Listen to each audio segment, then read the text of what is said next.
Olá, queridos, graça e paz. Vamos para mais um dia com a palavra de Deus? E lembre-se, a sua participação é muito importante. Então dê um like, compartilhe, comente, seja uma bênção nas mãos do Senhor.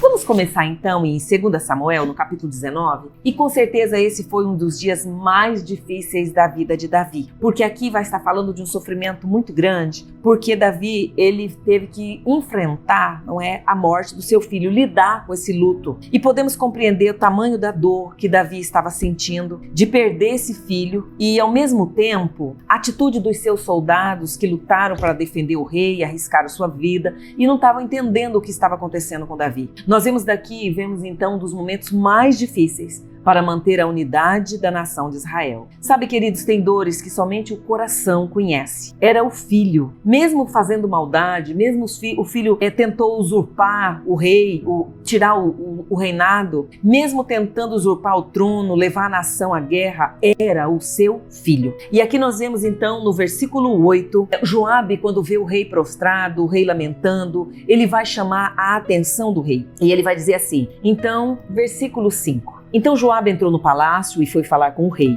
Hoje humilhaste todos os seus soldados, os quais salvaram a tua vida, bem como a de teus filhos, filhas, as tuas mulheres e concubinas. Amas os que te odeiam e odeiam os que te amam? Hoje deixaste claro que os comandantes, os seus soldados, nada significam para ti. Joabe vai chamar a atenção e vai dizer, isso é uma humilhação. Nós vencemos a guerra. Nós matamos aquele que se levantou contra você. E agora você está aí desse jeito, prostrado, como se tudo o que aconteceu fosse em vão. Então o rei levantou-se, sentou-se junto à porta da cidade. Quando o exército soube que o rei estava sentado junto à porta, todos os soldados juntaram-se a ele. E aí a seguir nós vamos estar vendo então que, já que essa rebelião tinha sido frustrada, eles começaram a organizar o retorno de Davi para Jerusalém. E eles começaram a comentar os feitos de Davi, falar como Davi, eles livraram a nação dos filisteus, mas diante de uma ameaça do seu filho, ele foge. No versículo 10, e nós vemos Absalão, a quem tínhamos ungido rei, morreu em combate. Por que não falam em trazer o rei de volta? Eles começam a articular para o rei voltar. E nesse dia, então, acontece algo muito importante. Porque mesmo aqueles que zombaram do rei, mesmo aqueles como Simei e alguns outros, que quando o rei estava fugindo, chorando, descalço,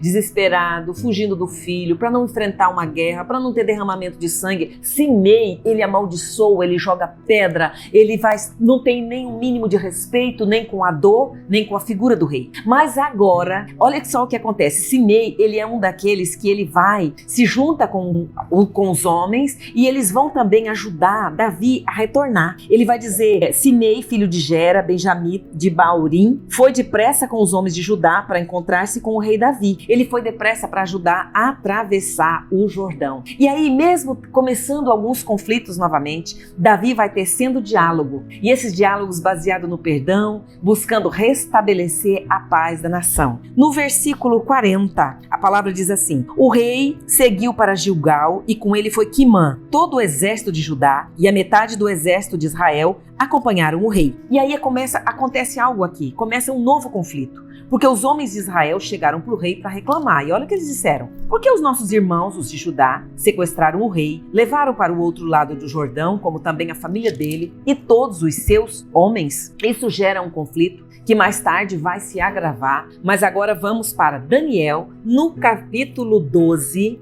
onde está o tema os tempos do fim. Isso é maravilhoso. Isso não é motivo para o Filho de Deus. Isso não é motivo para a igreja se entristecer, porque aquele que está alinhado com a palavra sabe que para os filhos do Senhor isso é um tempo de regozijar, um tempo de alegria. E aqui para Daniel, o Senhor vai estar falando para ele. O livro de Daniel ele vai terminar também com uma mensagem de esperança, tanto para o profeta como para o povo de Deus. Por quê? O livro inicia falando com o povo do cativeiro babilônico. Termina falando de libertação. Vamos ver o verso 1 ao 3. Naquela ocasião, Miguel, o grande príncipe que protege o seu povo, se levantará. Haverá um tempo de angústia como nunca houve, desde o princípio das nações até então. Mas naquela ocasião, o seu povo, todo aquele cujo nome está escrito no livro, será liberto.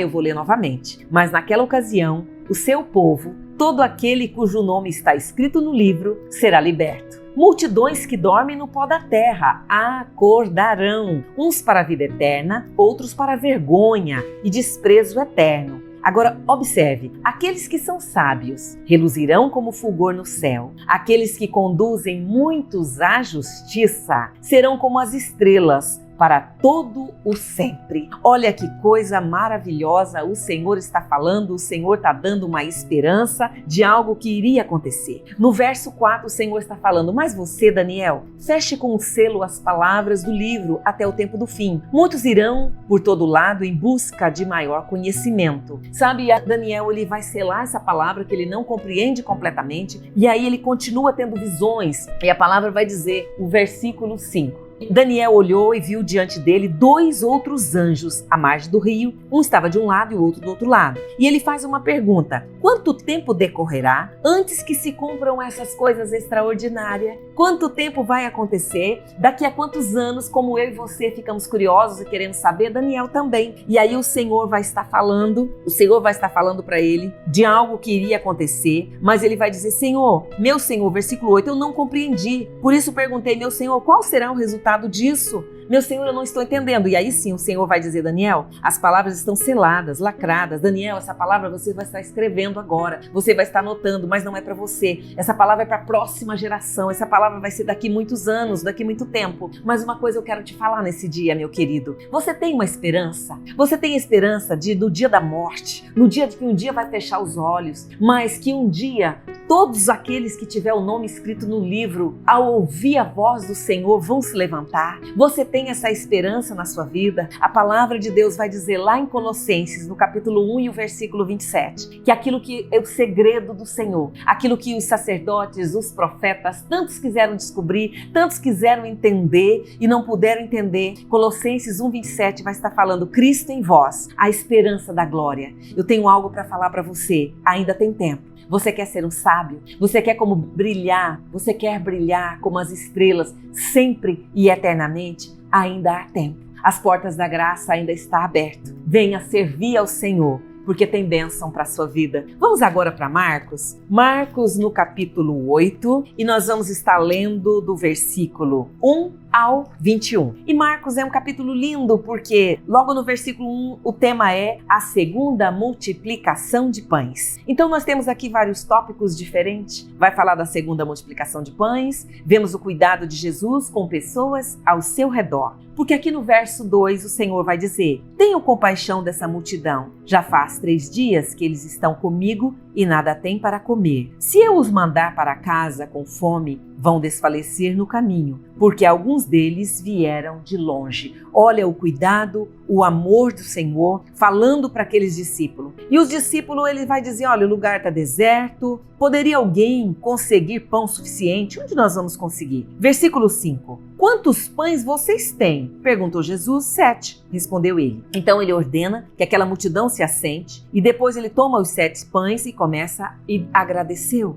Partiu e entregou seus discípulos para que servisse a multidão e assim eles fizeram. Tinham também alguns peixes pequenos, observe aqui, alguns peixes pequenos. Ele deu graça igualmente por eles e disse aos discípulos que distribuísse e o povo comeu até se fartar. Queridos, o tempo é tão curto, mas eu quero que você preste atenção, porque os peixes eram pequenos. Talvez eu e você, quando olha alguma provisão, alguma coisa que é pouco, nós não conseguimos agradecer. Deixamos que o espírito de murmuração assuma o controle. Jesus não se preocupou. Da mesma forma que ele agradece pelos pães, ele agradece agora pelos peixes e uma multidão foi alimentada. E sabe o que acontece? Acontece o milagre, mas os fariseus pedem um sinal. Os fariseus, eles estavam ali, eles estavam vendo o que estava acontecendo, mas existem pessoas que nunca estão satisfeitas. Ela sempre vai buscar algo para diminuir, para menosprezar os sinais divinos. E foi isso que os fariseus fizeram. E aqui então, no versículo 14, a palavra vai dizer que por conta dessas discussões que estavam acontecendo, os fariseus pedem um sinal para o Senhor e o Senhor vai dizer então, olha, cuidado com o fermento dos fariseus. E aí os discípulos até acharam, foi porque a gente esqueceu o pão, que o Senhor está falando isso. E aí o versículo 17. Jesus, percebendo a discussão, ele perguntou, por que vocês estão discutindo sobre não terem pão? Ainda não compreendem nem percebem? O coração de vocês está endurecido. Vocês têm olhos, mas não veem, e têm ouvido, mas não ouvem. Não se lembre quando eu parti 5 pães e deu para 5.000. Ele está falando, você não acabou de acontecer um milagre, vocês não estão percebendo. E aí o Senhor vai estar falando, é o fermento dos fariseus, aquele espírito de incredulidade, aquele espírito que sempre estava querendo mais e uma justificativa para não se entregar completamente. Vamos ver também a cura de um cego de Betsaida. Queridos, e aqui nós temos um dos milagres tremendo e maravilhoso, porque é uma cura progressiva. Sabe, do versículo 23 ao 24, nós aprendemos que todo aquele que busca conhecer a verdade, que se aproxima do Senhor, mesmo que no primeiro momento ele não consegue enxergar direito, ele não consegue entender, as coisas ficam nebulosas, ele não consegue perceber como aquele luz toca naquele homem e pergunta, o que você vê? Ele fala, eu vejo homem, mas eu vejo como árvores, eu não estou conseguindo ver claramente, e ele precisa de um segundo toque de Jesus. A palavra para a sua vida nesta manhã. Se você não consegue enxergar aquilo que o Senhor tem para a sua vida, para a sua casa, para a tua família, eu quero te dizer, meu querido, que tudo o que você precisa é de um segundo toque de Jesus. Graça e paz.